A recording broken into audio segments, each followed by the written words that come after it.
ကလေးတွေအရှိကိုလာခဲ့လေကလေးတွေအရှိကိုလာခဲ့ပါကလေးတွေကိုပြောဖို့ဆို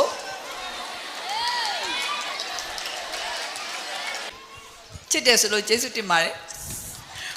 အဲ့ဒါတော့ချစ်တယ်ဆိုလို့ယေရှုတင်တယ်ဆိုတာဟာဒါပေါ့နဲ့ပြောတာမဟုတ်ပါဘူးဒီညီညွတ်ရေးရဲ့အခြေခံဟာမေတ္တာပဲနော်မေတ္တာပဲဖြစ်တယ်ဘာဖြစ်လဲဆိုတော့အခုကလေးတွေပါတငယ်ချင်းတွေရှိကြတယ်မလားဒါပေမဲ့ကိုယ့်အချစ်ဆုံးတငယ်ချင်းတောင်မှကိုယ့်နဲ့အမြဲပဲအတွေးတွေတူရဲ့လားမတူပေမဲ့ကိုချစ်တယ်ဆိုလို့ရှိရင်ဒီတငယ်ချင်းကိုနားလည်မှုပေးနိုင်တယ်ဥပမာဆိုပါတော့တငယ်ချင်းကိုချစ်လွန်းလို့တငယ်ချင်းနဲ့မုတ်ဘိုးလေးတွေစုပြီးတော့မုတ်ဝယ်စားတယ်ဆိုရင်ဟလာကိုနဲ့သူနဲ့ပေါင်းလိုက်မှမုတ်တစ်မျိုးပဲဝယ်နိုင်တဲ့အခြေအနေမှာရှိတယ်ဆိုရင်ကိုတငယ်ချင်းကိုကိုတကယ်ရှစ်တယ်ဆိုရင်မင်းစားကျင်တာဝယ်ကွာလို့ပြောချင်တဲ့စိတ်ဖြစ်တယ်နော်တကယ်မချစ်ဘူးဆိုရင်တော့ငါစားကျင်တာပဲစားမယ်လို့ပြောမှာပဲအဲ့ဒါတကယ်မေတ္တာမဟုတ်ဘူးအဲ့တော့ကိုကနေပြီးတော့မေတ္တာနဲ့မင်းစားကျင်တာပဲဝယ်ကွာငါမင်းစားကျင်တာပဲလိုက်စားမယ်ဆိုရင်သူ့ဘက်ကလည်းတုံ့ပြလာလိမ့်မယ်ဟာမဟုတ်ဘူးငါမင်းစားကျင်တာကိုငါစားမှာပေါ့ဆိုပြီးတော့တယောက်တစ်လှည့်ပေါ့အပြန်အလှန်ပေါ့အဲ့တော့တယောက်နဲ့တယောက်မေတ္တာထားလို့ရှိရင်တယောက်ကိုတယောက်သင်ကြီးခံတယ်တော့ကိုမေတ္တာထားတဲ့သူရဲ့စိတ်ချမ်းသာမှုကိုလိုလားတယ်အဲ့တော့အမေတို့နိုင်ငံမှာတဦးပေါ်မှာတဦးမေတ္တာထားနိုင်တဲ့သူတွေများတယ်ဆိုလို့ရှိရင်ဒီနိုင်ငံဟာညီညွတ်လာမယ်ဒီနိုင်ငံရဲ့နိုင်ငံသူနိုင်ငံသားတွေကညီညွတ်မယ်တယောက်နဲ့တယောက်နားလည်မှုရှိမယ်တယောက်နဲ့တယောက်ကိုညီခြင်းတဲ့စိတ်တွေအများကြီးပဲပွားလာမယ်အဲ့ဒီလိုနားလည်မှုရှိတဲ့အပေါ်မှာအခြေခံတဲ့ညီညွတ်မှုရဲ့အင်အားနဲ့တူညီတဲ့အင်အားဆိုတာဘာမှမရှိဘူးဒါအမေခဏခဏပြောဘူးတယ်မေတို့ရဲ့အင်အားဟာပြည်သူလူထုရဲ့ညီညွတ်မှုအင်အားပဲပြည်သူတွေမညီညွတ်ဖဲနဲ့ပြည်သူတွေအကြားမှာမေတ္တာမပွားဘဲနဲ့အမေတို့နိုင်ငံဟာတွတ်တက်နိုင်မှာမဟုတ်ဘူးဒါကြောင့်ကလေးတွေအဲ့ဒီဟာကိုခေါင်းထဲမှာဆွဲဆွဲမြဲမြဲထားကြပါမေတ္တာရဲ့နဲ့မတူတဲ့ကိစ္စပေါ့နော်မေတ္တာနဲ့ဆန့်ကျင်ဘက်ကဘာလဲလို့ထင်လဲမုန်းတယ်တချို့ကတော့အဲ့လိုပဲမုန်းတာပေါ့နော်မေတ္တာထားချစ်ထားနဲ့မုန်းတာဆိုတာဒါဟာဆန့်ကျင်ဘက်တည်းလို့မြင်ကြတယ်အမေကတော့မေတ္တာရဲ့ဆန့်ကျင်ဘက်ဟာတကူကောင်းဆန်တဲ့စိတ်ဓာတ်ပဲ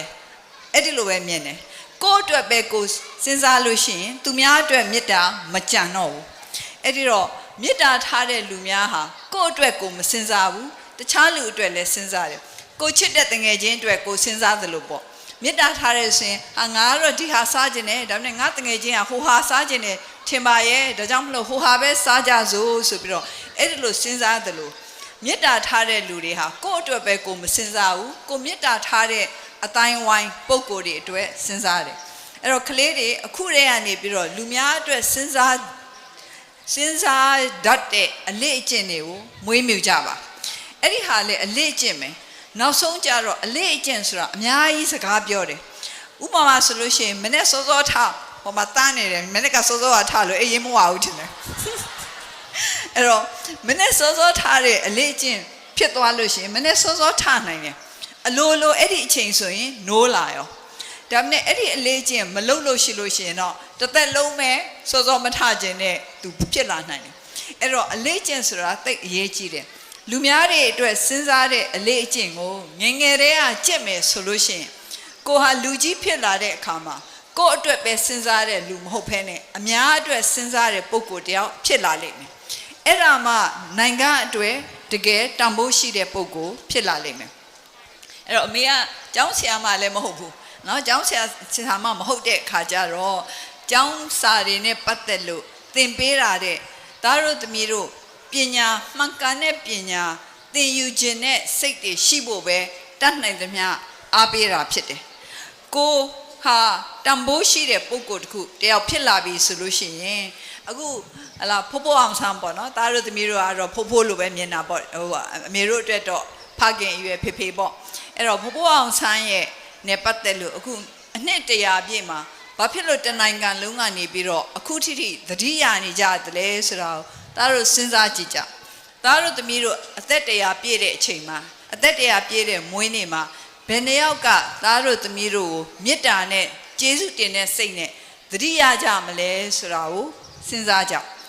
ကိုဟာအများအကျိုးဆောင်တဲ့၍ဆောင်နိုင်တဲ့၍သတိရကြမှာပဲကျေးဇူးတင်ကြမှာပဲအဲ့ဒါကြောင့်ကျေးဇူးတင်ခံခြင်းလို့လှုပ်တာမဟုတ်ဘူးနော်အလုပ်တစ်ခုကိုကျေးဇူးတင်ခံခြင်းလို့လှုပ်ထားတဲ့မှန်တယ်ထင်လို့လှုပ်တာဟာအကောင်းဆုံးပဲကိုမှန်တယ်ထင်လို့ဖြောင်းပြောင်းမမနဲ့မေတ္တာတန်တန်နဲ့လုပ်မယ်ဆိုလို့ရှိရင်ကျေးဇူးတင်တဲ့လူတွေရှိမှာပဲအဲ့တော့ငါ့ကိုကျေးဇူးတင်အောင်လို့ငါ့ကိုချီးမွမ်းအောင်လို့ဆိုတဲ့စိတ်နဲ့လုပ်လို့မဖြစ်ဘူးအဲ့ဒီခါကလေးကမေတ္တာလည်းမတတ်ဘူးစေတနာလည်းမတတ်ဘူးလို့ပြောလို့ရတယ်ပြန်လိုချင်တဲ့စိတ်နဲ့လုပ်တာပေါ့နော်အဲ့တော့ကလေးတွေအနေနဲ့တော့မှန်မှန်ကန်ကန်လုပ်ချင်လို့မေတ္တာအရာလုပ်ချင်လို့ဆိုတဲ့စိတ်တွေကိုမွေးမြူကြပါအဲ့ဒီလိုစိတ်တွေမွေးမြူမယ်ဆိုလို့ရှိရင်တနေ့တစ်ချိန်တစ်ခြားမှာကလေးတွေအသက်100ပြည့်တဲ့အချိန်မှာဆိုလို့ရှိရင်သားတို့သမီးတို့ကိုမေတ္တာနဲ့သတိရပြီးတော့ကျေးဇူးတင်နေတဲ့ပုဂ္ဂိုလ်တွေရှိုံတွေမကသားတို့သမီးတို့ကြောင့်မလို့ဒီနိုင်ငံဟာပို့ပြီးတော့ကောင်းမွန်တဲ့ညီညွတ်တဲ့ပျော်ရွှင်စရာကောင်းတဲ့နိုင်ငံကြီးဖြစ်နေမယ်ဆိုတာကိုယုံစေခြင်းနဲ့အဲဒါကြောင့်မလို့ညီကုန်းချုပ်အနေနဲ့အမေပြောပြစီသားတို့သမီးတို့အားလုံးဟာဒီနေ့ကနေစပြီးတော့ပို့ပြီးတော့မေတ္တာပွားနိုင်ပါစေမှန်ကန်တဲ့လမ်းကိုရှောက်ရဲတဲ့တတ္တိတွေတနေ့နဲ့တနေ့ပို့ပြီးတော့မြင့်မားနိုင်လာပါစေဒီနိုင်ငံဟာအားလုံးအတွက်ဒီနိုင်ငံကိုမှီခိုနေသူအားလုံးအတွက်ချမ်းသာကြွယ်ဝသာယာ